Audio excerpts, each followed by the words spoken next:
Muy buenas noches a todos, espero que se encuentren bien el día de hoy. Hoy hablaremos sobre los mitos y leyendas del Perú, que toca un libro muy bien trabajado. Si eres de las personas que le gusta la temática de misterio, leyendas y terror, este libro es para ti. Si no eres muy amigo de la lectura, no te preocupes, ya que su lectura no es pesada. Además, cuentas con otra alternativa, ya que el libro viene con un CD en el cual podrás escuchar cada una de las 24 historias. Un libro que gustará tanto a grandes como a chicos y te invito a leerlo. Pues bien, comenzamos con la descripción y datos importantes de este libro. El título es 24 historias mágicas, mitos y leyendas del Perú. Los autores, Carlos Garayar y Jessica Rodríguez, y la persona que realizó las ilustraciones fue Eunice Espinosa. Este libro de la editorial Panamericana cuenta con una tapa dura y con unas hojas de muy buena calidad. Además cuenta con un CD en el que podrás escuchar las 24 historias, como dije. Este libro se divide en 3 partes, como en las regiones del Perú, costa, sierra y selva, así que iremos conociendo las historias pertenecientes a cada región. Si bien el título lleva la palabra mitos y leyendas, hay algunas historias que son narradas como relatos que le pasaron a ciertas personas. Ahora, son 24 historias y no podemos tocar todas en este podcast, por lo que seleccionaré solo 2 de la región selva y costa y 1 de la sierra. Además, las comentaré y daré cierta información si es que así lo amerita. Entonces, comenzamos con la selva. La selva tiene infinidad de relatos pertenecientes a seres mágicos del folclore. Uno muy conocido, y estoy seguro que todos nuestros amigos charapas, así les llaman a las personas de la selva en Perú, han escuchado el tan famoso Chuyachaki. ¿Qué es o quién es? El Chuyachaki es un ser el cual no tiene forma, pues puede tomar la forma de un animal, de un ser humano y así. Podría tomar la forma de tu padre, madre, hermanos, amigos, de cualquier persona que conozcas y no conozcas. En algunas versiones del folclore se considera al Chuyachaki como un duende. Es algo que quería agregar. Pero te preguntarás, ¿cómo diferenciamos a este ser?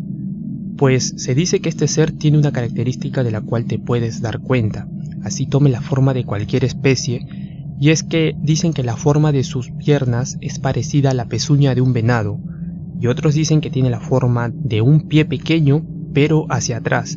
Imaginémonos entonces a una persona en el que uno de sus pies es como la de un venado o simplemente que uno de sus pies está del lado contrario. La parte de los dedos da para la espalda y el talón para adelante. Este ser es muy inteligente y astuto, y quien es atrapado por esta criatura jamás vuelve a casa, jamás se vuelve a encontrar.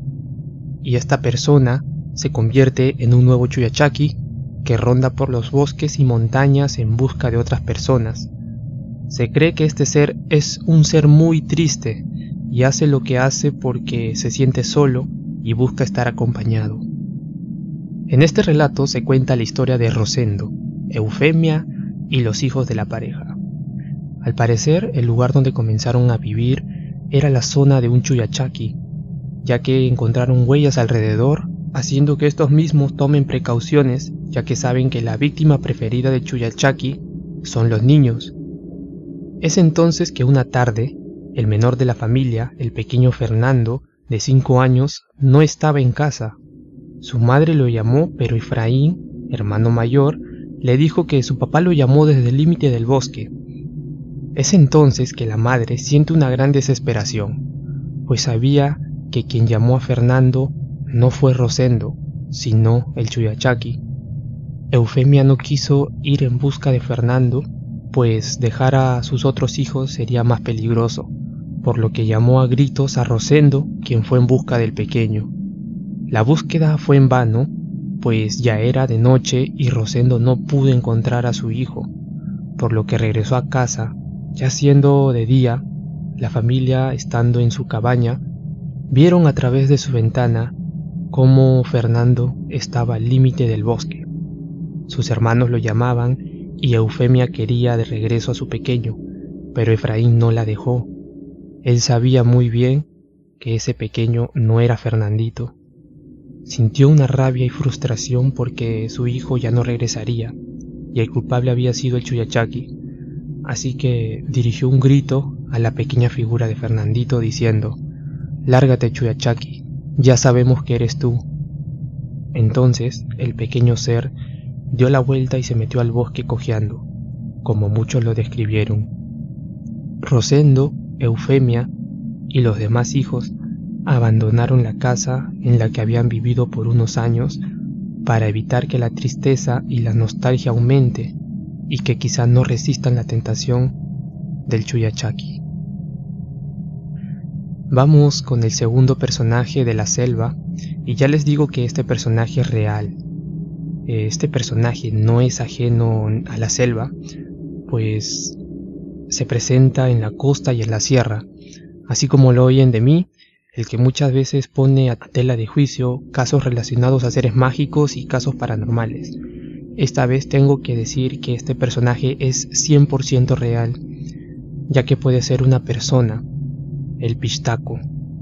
El Pistaco es una persona que rapta a otras para poder quitarle la grasa a las víctimas y poder venderla en el mercado negro.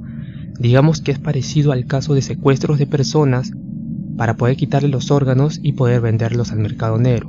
Pues en este caso el Pistaco lo hace, pero para quitar y vender la grasa.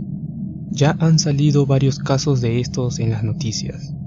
Solo es cuestión de escribir en Google o YouTube Pistaco noticia o Pistaco reportaje y les saldrá información. Realmente es un tema escalofriante, pues los pistacos capturados declaran cómo es que raptan y matan a su víctima para luego prepararla para la extracción de grasa mediante métodos y técnicas que parecen sacadas de películas, pero son muy reales, y terminan diciendo cómo es que se deshacen de los cuerpos de los indefensos.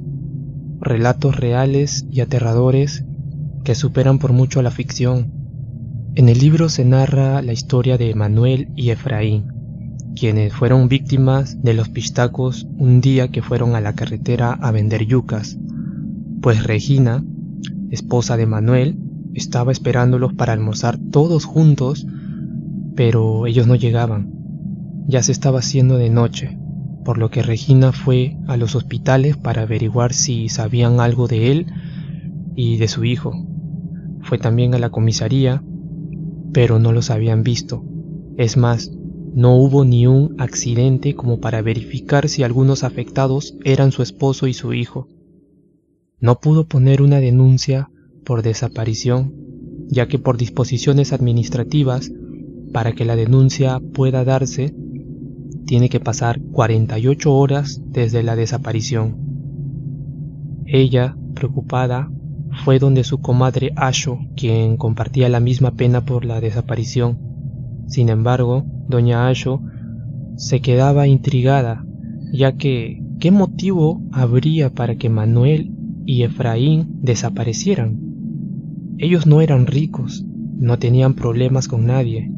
Es por ello que se le vino a la mente los pistacos. En los últimos días corrían rumores de unos pistacos por la zona. Regresó a casa para acostar a sus demás hijos y emprender la búsqueda al día siguiente, ya que la policía no podría hacer algo si no pasaban las 48 horas. Siendo ya de día y llevando al colegio a sus demás hijos, ella se alistó para ir tras los pasos de su esposo y su hijo. Así que decidió preguntar por los lugares en los que probablemente hayan podido pasar, peinar la zona por donde vea personas o cabañas, sabiendo muy en el fondo que ello sería casi imposible. Es entonces que después de una larga búsqueda, lo único que le quedaba era cruzar el río por bote para preguntar o buscar por el otro lado del río. Resultaba que el lado contrario tenía más vegetación y esta era más densa, por lo que resultaría más complicado buscar allí. Sin embargo, Regina encontró huellas de unas botas en la tierra y que la vegetación por donde pasaban las huellas estaban cortadas como si los que pasaron se hubieran abierto paso por allí. Sin dudarlo, decidió ir en dirección a esas huellas.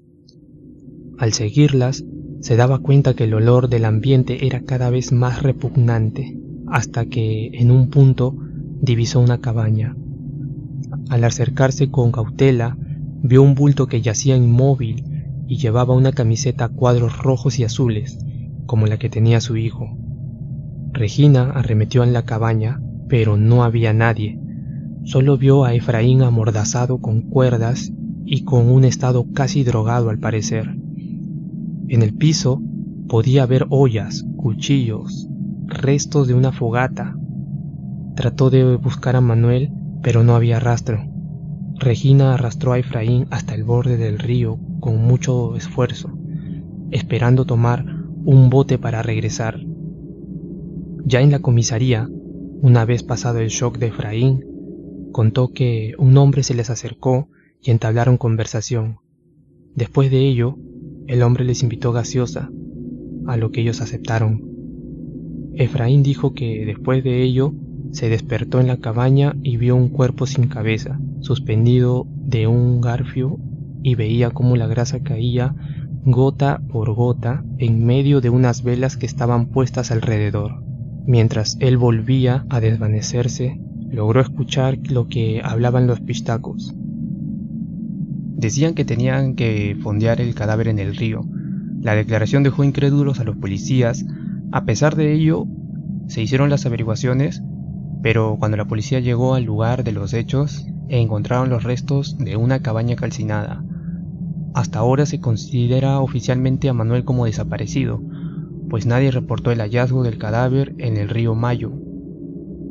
Los responsables nunca fueron encontrados. Llega ahora el turno de la Sierra, una región misteriosa con muchas costumbres y relatos fantásticos transmitidos de generación en generación. El personaje que abre esta segunda parte es el Muki. El Muki es un tipo de duende que habita en las minas y o montañas, siempre protegiendo su oro o tesoro. Miren cómo podemos abrir otro capítulo del podcast referente a los tipos de duendes en Perú. Son varios tipos de duendes de los cuales se han sacado libros que detallan las características de cada uno y qué es lo que suelen hacer. Pero bueno, estábamos con el Muki, que es un duende el cual frecuenta las minas. Se dice que si atrapas uno de ellos, este se verá obligado a darte su tesoro. Otros dicen que se les presenta a los mineros para hacer un trato, pues ambos trabajarían en la búsqueda y extracción del oro, y según el trato, se cederá la mitad de lo encontrado al Muki. Este duende tiene la habilidad de saber si el minero promete de buena fe, pues tratar de burlar o estafar a estos puede llevar a malas consecuencias. El relato cuenta lo que sucedió a un minero llamado Ismael, quien trabajó varios años en una mina junto a su amigo Pancho. La mina en la que trabajaban cierra, entonces ambos toman caminos distintos, pero un día una camioneta en la carretera se para y alguien saluda a Ismael. Es entonces que los dos amigos de antes se encuentran otra vez. A Pancho en la vida le ha ido muy bien, pues aplicó lo aprendido en la mina y sus conocimientos en prospección hizo que encontrara un yacimiento del cual extraía plata. Sin embargo, a Ismael no le había ido tan bien, pues había invertido en vaquitas y una chacra, la cual no rindió como esperaba, luego de una sequía. Ismael logró reponerse, pero ahora tenía 3 hijos y el pago de una hipoteca de su casa, o sea, una deuda, por lo que decide arriesgarse y aventurarse como lo hizo Pancho. Regresó a su casa y habló con su esposa. Él sabía que no tenía cómo cubrir ciertos costos de su aventura, por lo que decide pedir un préstamo al banco. Entonces, Ismael comenzó la búsqueda de algún yacimiento que le ofreciera cualquier mineral, pero esta búsqueda era muy dura, pues encontrar dicho yacimiento no sería nada fácil, pues si lo fuera, varias personas tendrían su propia mina. Él se había propuesto un plazo de 2 años y si no encontraba nada, regresaría a casa. Ya pasando el tiempo y faltando pocas semanas para que el plazo que se dio termine, angustiado decidió buscar como último recurso en las minas abandonadas, creyendo que habría alguna posibilidad de que los dueños anteriores se equivocaran y todavía hubiera una veta explotable. buscando en los socavones abandonados, se da cuenta que nada está yendo bien. Solo le quedaba visitar una mina a través de un largo túnel que abría más caminos. Ismael sentía el frío recorrer su cuerpo y cada vez más olía ese olor a humedad familiar en las minas, siempre observando con su linterna por la pared para ver si habían indicios de que quedaba una veta. El tiempo pasaba y los desánimos, el cansancio y la frustración se sentía. Resignado, se quedó en plena oscuridad pensando en qué le depararía a su vida, a la de su esposa Luzmila y a la de sus hijos. Deseó que los años que tomó en buscar su propia mina nunca hubiesen ocurrido, pues se arrepentía de la decisión que tomó. A pesar de ello, la vida continúa y su familia lo necesita. Cuando estaba a punto de pararse, escuchó un ruido. Poco a poco el sonido se fue aclarando, y era el de unos pies que eran arrastrados. Pensó que podría ser otra persona como él, en busca de una veta, así que decidió simplemente esperar con la linterna apagada. El sonido ya no era el de alguien arrastrando los pies, ahora venía acompañado de un murmullo, y de pronto una luz intensa de una lámpara comenzaba a dar luz en aquella oscuridad. Él, replegado sobre la saliente de una roca, pudo distinguir el perfil de quien hacía esos ruidos. El ser estaba de espaldas, parecía un niño por su tamaño, pero la manera de su andar parecía la de un anciano. Tenía el cabello rubio y vestía una túnica. Ismael sintió mucho miedo. Él creía que lo que estaba viendo era un alma en pena que había tomado como morada esa mina abandonada. Tratando de quedarse quieto y en silencio, hasta esperar que aquel ser se alejara lo más pronto posible, Ismael hizo un pequeño ruido con sus botas. Entonces el ser se detuvo, volteó y lo miró con sus grandes ojos azules y una expresión triste. Ismael solo quería correr e irse de aquel lugar, pero entonces recordó que podría ser un Muki, esa criatura extraña que ronda por las minas. Siempre escuchó de ellos, pero él veía todo como una leyenda, pues se decía que si atrapabas uno, éste se veía obligado a darte su oro o a indicarte por dónde están las vetas secretas. Ismael, pensando en su familia, no dudó más y usó una soga para poder rodear al ser hasta realizar un nudo que lo mantenga en custodia. El ser le dijo que no le hiciera daño, a lo que Ismael respondió: primero el oro. Entonces el Muki, usando sus cuernos que sobresalían de su cabellera rubia, rasgó la pared del socavón. De pronto comenzó a verse algo brillante. Eso eran buenas señales, pero no era suficiente como para pagar las deudas que tenía con el banco, así que le dijo al ser que no era suficiente. Entonces el ser le dijo: te daré lo que he logrado juntar, y dando un fuerte cabezazo a la pared, logró abrir una grieta de la cual extrajo una bolsa de la cual se pudo apreciar piedras preciosas y brillantes. Entonces la criatura, al haber cumplido, le dijo que lo dejara ir. Ismael cumplió y lo soltó, viendo cómo el Muki caminaba cabizbajo, cada vez más entrando a las profundidades, hasta que el brillo de aquel farol dejó de alumbrar. Ismael sabía muy bien que lo que tenía cubría su deuda y podía asegurar el futuro de sus hijos, pero pensó en invertir parte de ello también. Antes de alejarse completamente de la mina, miró hacia la entrada, sintiendo un gran agradecimiento por la criatura condenada a la soledad y a vagar por aquellos oscuros túneles, siendo prisionero de las profundidades. Entonces, ahora entramos al terreno de la costa. Y una de las leyendas que me gustó fue la de las brujas de Cachiche. Todo ello ocurre en Cachiche, a 4 kilómetros de Ica, en Perú. Un día, un barco de velas negras y con olor a azufre, proveniente de Europa, desembarcó dejando una docena de brujas, quienes escapaban de los fanáticos que querían quemarlas por su pagana relación con el diablo. En América la cosa no estaba tan fuerte como en Europa, pues ellas podían ejercer con más tranquilidad sus conocimientos. Una vez estando en tierra, cada una siguió su camino y vivieron de la brujería, algunas realizando amarres y daños, y las más buenas remediando dicho daño, hasta que un día el diablo decidió irrumpir proponiendo el sacrificio de una de las brujas como pago para revelar a detalle lo que sucedería el próximo año. Entonces, las brujas se reunieron un sábado por la noche y escogieron a la víctima. Se dice que en aquella reunión solo asistieron las coludidas y dejaron de lado a la víctima, pues ya habían tenido en mente, apenas el diablo les propuso el trato, quién sería.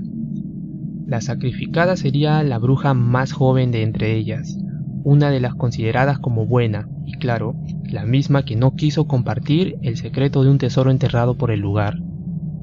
Al enterarse esta bruja de lo que planeaban las otras, ella decidió huir. Sin embargo, el grupo de brujas le dio alcance en Cachiche. Al verse acorralada, la bruja decidió subir a lo más alto de una de las palmeras.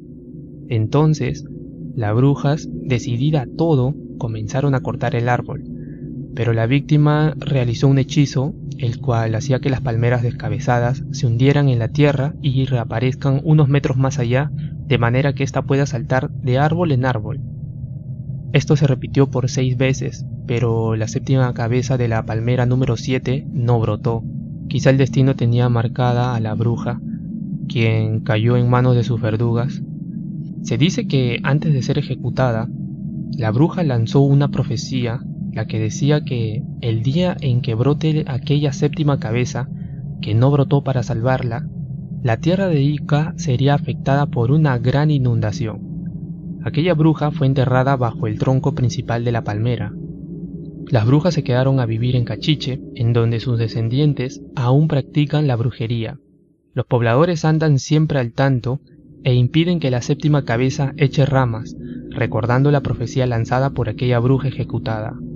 Quienes visitan Cachiche, sea por su turismo o por su brujería, cuentan que quienes pasan cerca de la palmera en donde fue enterrada la bruja, pueden escuchar en las noches de luna los gritos de horror de esta bajo tierra.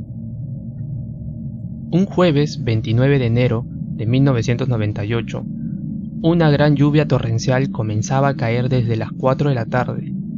A las 8 de la noche aproximadamente, el río Ica se desbordó, provocando la ruptura del muro de contención de la calle Pimentel, haciendo que el agua vaya directo al centro de la ciudad. Hubo varios daños materiales y pérdidas humanas.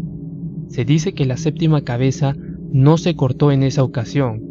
El trágico suceso siempre les recuerda la profecía. Bien, cerramos el terreno de la costa y de las historias con un personaje conocido internacionalmente que se presenta también en Perú. Esta es La Llorona, un personaje femenino que ronda calles, carreteras, provocando accidentes de tránsito y sustos de infarto a las personas a las que las llegan a ver. Se narra lo ocurrido a un camionero experimentado llamado Eustaquio, que se encontraba en la carretera de Cañete.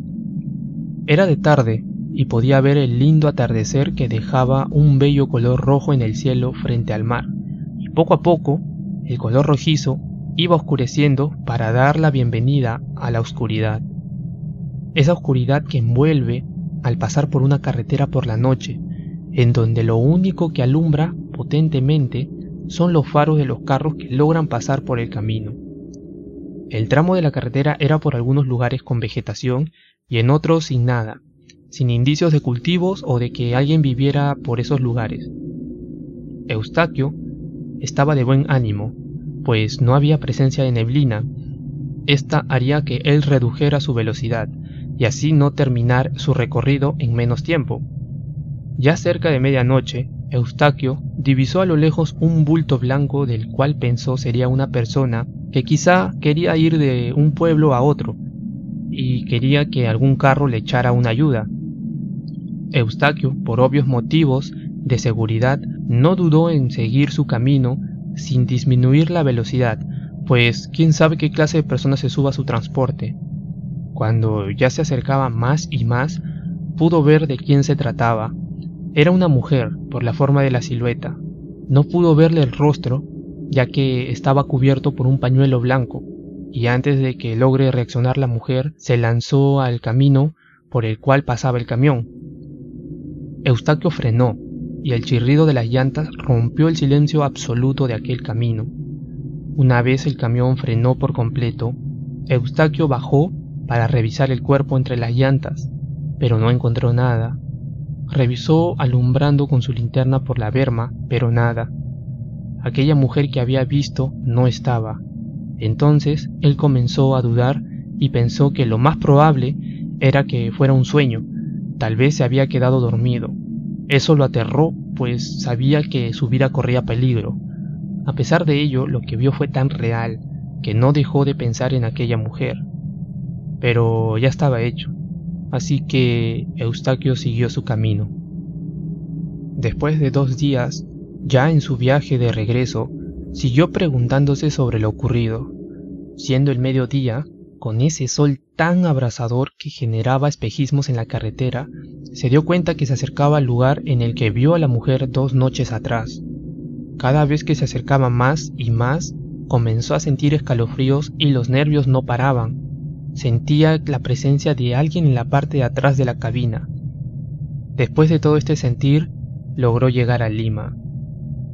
Tábara, un camionero experimentado como él, pero con más experiencia, le explicó que era la Llorona, el espectro de una mujer que, por venganza hacia su marido, mató a sus hijos y ahora está condenada a vagar por los caminos solitarios en busca de sus hijos. Si alguien recoge a la mujer, prácticamente firmó su sentencia de muerte, pues la mujer llora a un lado, y si el chofer mira a la cara a la mujer, éste verá cómo una cara calavérica intentará devorarlo, y de esta manera es que ocurren muchos accidentes por las carreteras. Quienes logran sobrevivir quedan tocados de por vida y no quieren volver a conducir. En otros casos, las personas quedan locas. 1 año después de lo acontecido, un camión de la empresa sufrió un accidente. El chofer y el copiloto, que era el ayudante, fallecieron. Eustaquio estaba trabajando en la carga de su camión cuando vio la noticia y sintió un escalofrío familiar por todo el cuerpo. Sin que lo hayan dicho, Eustaquio dijo: «Fue al sur, en el kilómetro 385, ¿no es cierto?». La persona que se encontraba con Eustaquio en ese momento dijo que fue en el kilómetro 386. Eustaquio ha seguido con su trabajo y en muchas ocasiones ha visto fenómenos propios de las condiciones climatológicas y personas que le hacen señas para que lo recoja. Y en algunas ocasiones sus ayudantes le dicen: «Don Eustaquio, ¿ha visto a esa mujer de blanco que agita los brazos?». Él solo atina a responder: «Sí, sí la he visto», y sigue su camino sintiendo aquel temor que cambió algo en él aquella noche de luna. Y bien, hemos hablado sobre 5 historias que pueden encontrar en este libro. De aquí ya estoy viendo la posibilidad de tocar ciertos temas para futuros podcasts, como el de los duendes, manifestaciones que se presentan en carreteras, brujería en general, brujería en Perú, no sé, en cualquier lugar internacional puede ser, relatos de la costa, sierra y selva y muchos más. Me gustaría que me comentes si te ha pasado algo así o has escuchado algo parecido al hablado el día de hoy. Puedes decirme si crees o no crees en este tipo de casos y dejar tu opinión. Esto ha sido Miedo al Misterio, y no olvides seguirnos por Spreaker, YouTube, eBooks y Facebook como Miedo al Misterio. Nos vemos en el siguiente podcast.